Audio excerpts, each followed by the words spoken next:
listening to the Bible 126 show. This episode is brought to you by Shopify.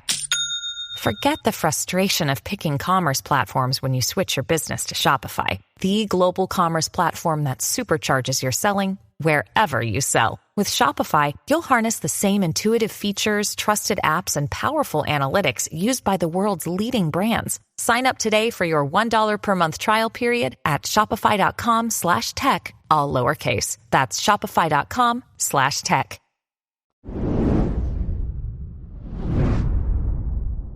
Well, again, welcome, and we're here for our second of 3 interviews here at the Birthright Conference, and don't forget about the video on demand.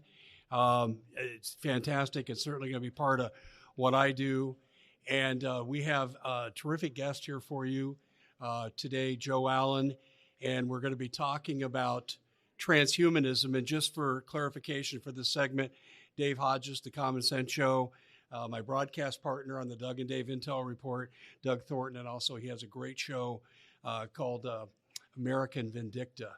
So we have an opening question for Joe. Doug, you want to? Yeah, for one thing, Mr. Allen, thanks for being here. Thank you very much. Very glad to be here.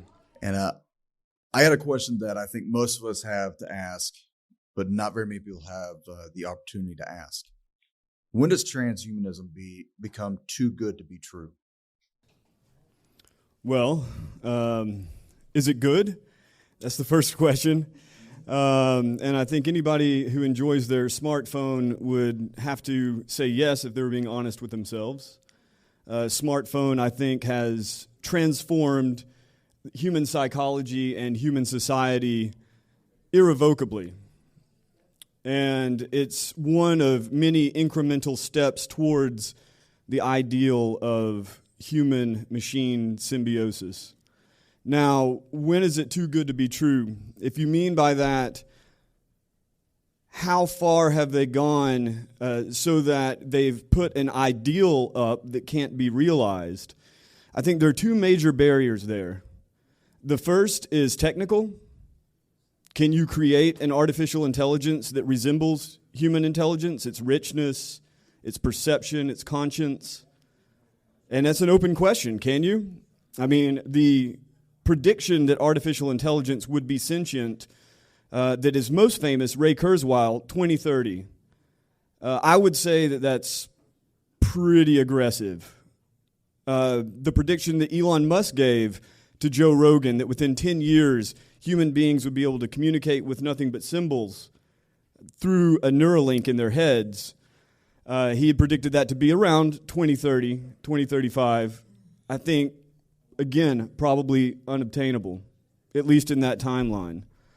And so the technical hurdles are significant.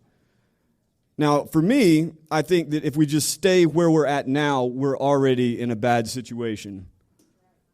Because technocratic control and the systems that enable it has already been enacted. And in order to get out from underneath that, it would require what a transhumanist would say would be de-evolution or regression. Now, the second obstacle is human autonomy. And to the extent that human beings refuse to submit to technocratic control and have the rights and power to maintain a distance from technocratic control, it won't happen. At least it won't happen in those nations and those communities that reject it. Unfortunately, I'm sad to say that I think that techno-fetishism, the desire to go down that path of transhumanism, even if it's just the next step, I think that's so widespread. Again, it's almost inevitable in most of the major societies across the world, most of the major civilizations. That includes America and Europe, that includes Russia, that includes China, that includes the Muslim world, and that includes Africa. So when is it too good to be true? I think in some sense it's already too good to be true, but just to bring that back around, let's say that those technical hurdles can't be surmounted. I think just a half-baked version of it would be bad enough. And I think that to the extent the public accepts it, one or the other is going to happen. It'll either be half-baked, where you're constantly trying to upgrade your smartphone or your VR glasses or your head chip, and everything is all wonky, but you're still under its thumb. Or if the technical hurdles are surmounted, then we end up in some sort of bizarre science fiction movie in which literally we're taking our marching orders from some sort of sentient AI. See, here's my problem with this, is when we talk about any type of AI. Where's the compassion? I can't find compassion with most people. Give me an argument with most people, and they're going to differ, right? Just look at sports teams, and I'm not joking. Like, there's at times people will fist fight each other over which football team is better. All right, you multiply that by 1 million, put a government in charge, and say that your whole life is based off of this thing. Everything that you do, everything that you say, I got your face, I got your fingerprints, I got your biometrics. When we talk about biometrics, you want to know what biometrics, transhumanism, all this stuff really comes down to? In my world, it came down to control, and it came down to how I can track you. Because in the military, by using biometrics, I capture your iris, I capture your face, I capture your fingerprints. You don't hide from me. You'll have to go and take your face off. Good luck with that. Now with the deep fake that we see, you can literally be framed from your voice. The algorithm can pick up your voice. It can actually mimic your voice. There are algorithms that we have within the military, within the government, that the moment you start talking, I'm going to know it's you. I can find your heat signature, and then you don't hide from the missile. So transhumanism in the military context, to me, can get bizarrely out of control. And obviously, I go straight to Terminator most of the time, because that's like worst case scenario, Skynet. But is that a future that you could see happening? Well, I mean, we're already there. To some extent, wherever the actual possibilities are, from here, we are already in the midst of a transhumanist revolution. The only question is, how far can genetics really go? How far can bionics really go? And of course, how far can AI really go? And that's simply a matter of faith. A transhumanist has full faith that there is no limit to technological innovation and progress. The idea of compassion, I mean, I agree with you. I mean, artificial intelligence is as cold and heartless an entity that could possibly exist. But when transhumanists talk about creating a digital artificial intelligence-based God, they don't talk about some evil warlord that will be created, right? They talk about a being that will not only have compassion, that has been fitted into it by its programmers, but will be far more compassionate and fair than any mere human being could be, right? If there is no God, you need one to judge humanity. That AI would be that God, because it would be equipped not only with compassion, but full awareness of what someone's motives were and what someone's deepest intent was, so they could, in theory, be more fair, right? The AI would have access, of course, to every aspect of that person's personality, far beyond what any judge or jury could.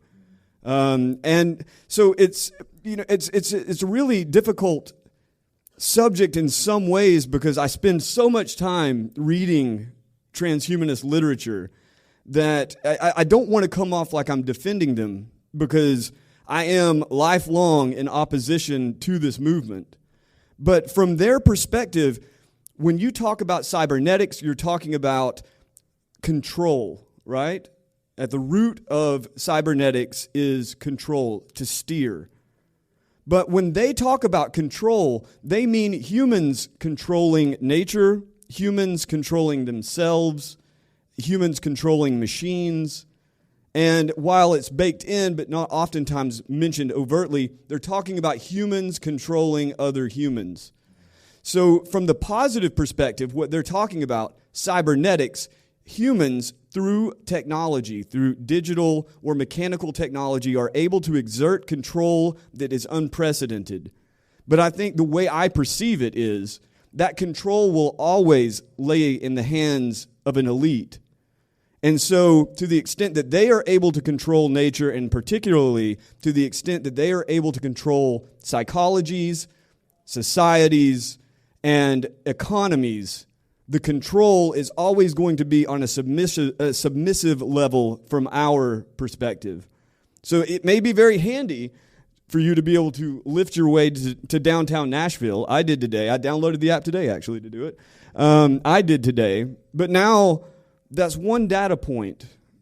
And people who are completely consumed by these technologies, whatever sense of control they feel they have over their environment is far outweighed by the control that those tech corporations and their governmental partners have over that person and in the aggregate over the society itself. It's completely unprecedented, the degree of control that people have been put under in the modern technocratic world. Joe, along those lines of control, there's a lot of controversy about chipping. Yes. And there's two different flavors of chipping that I'm seeing. One that Harari of the World Economic Forum has been very clear about, the freedom and willpower, that's all a thing of the past. And then there's Elon Musk that is Neuralink.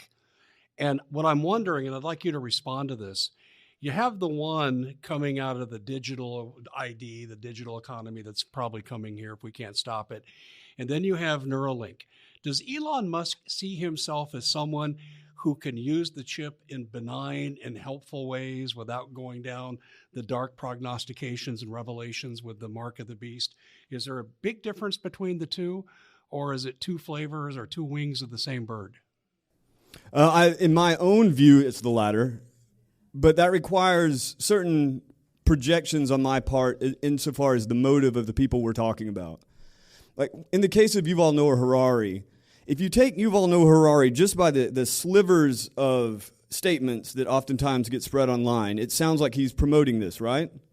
But if you read Harari all the way through, or you listen to his lectures all the way through, what he is doing from the position of a globalist, which I disagree with wholeheartedly, what he's doing is warning about surveillance. He's warning about the diminishment of power a human being would have under such a system. And when he talks about the end of free will, he is simply speaking for the consensus of the scientific community and the neuroscientists who have decided that free will is an illusion. He himself is a very slippery character. I wouldn't say to trust him. I think you would be a fool to trust him. But I think you would be utterly ignorant of the transhumanist movement as a whole if you didn't read him in full and carefully. He is warning about people like Elon Musk. Now, Elon Musk is very open about his motives. His motives are to help humanity. His motive is to see to it that we have a bright and exciting future. The future of humanity should be exciting. And part of that is linking the human brain via an implanted brain-computer interface to artificial intelligence. So he's billing this, again, as a way for humans to control technology. But he's setting us up for a system in which, whether there's ever a brain chip that's effective or not, you don't need a brain chip. You already have a smartphone. And to the extent that people are seduced into the idea that this culture allows for greater freedom, allows for greater productivity, and ultimately allows for a more unified humanity, in my opinion, we're being seduced into something that either Elon Musk wittingly is billing as something that is beneficial, or he's simply being disingenuous, or there's a third option, and I've considered this, or he's just trolling everybody, and he is just another car dealer shilling cars, throwing lemon after lemon off the car lot, and that's the end of it. But ultimately, I think that in any of those scenarios, it doesn't matter. I myself am what I would call a failed Luddite, in that I believe that technology, unless it is constantly checked for its damaging qualities, is by its very nature anti-human. That begins with a spear, which I wouldn't say destroy all spears, and it ends with artificial intelligence ruling over humanity, which I don't know is possible. But I think that our greatest characteristic is our inward spirit, and the most obvious manifestation of that is us as bodies, as biological entities. And what this extreme technological movement of transhumanism is talking about is breaking every natural and religious sacred barrier of the human body to get access to that which is deepest, the human soul. And I think that whatever anyone's motivation is, it has to be resisted at every turn.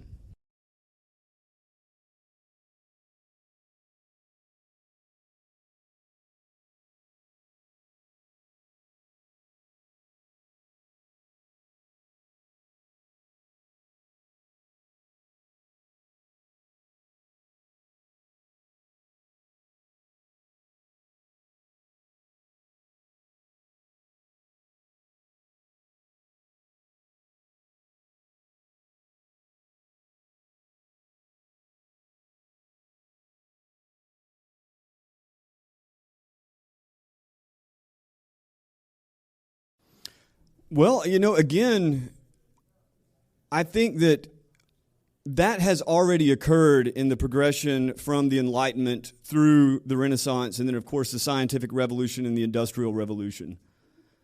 If you look just statistically, you can see religion has been decimated in the modern era. And in the last 20 years, it's just increasing at certainly at an accelerating rate. So the idea that whether it be a chip or whether it just be whatever technological media we're absorbing, that spiritual culture is being rapidly eroded. Yeah.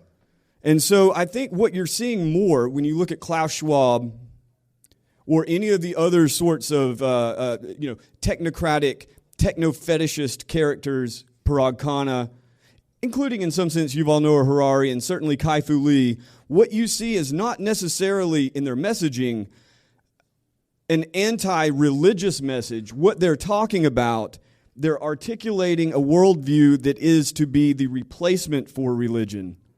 So that ultimately, if you can draw people into a notion that our biological selves, devoid of spirituality, are our base identities, and that the higher identity that we are to strive for is technological superiority, that is in itself a religion.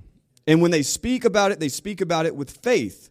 And they speak about it as if you were moving towards an eschaton in which the old will be swept away and the new will be revealed. And so I think that is more how I see that. It is what you're saying. It is a decimation of both traditional or even unorthodox spiritual perspectives.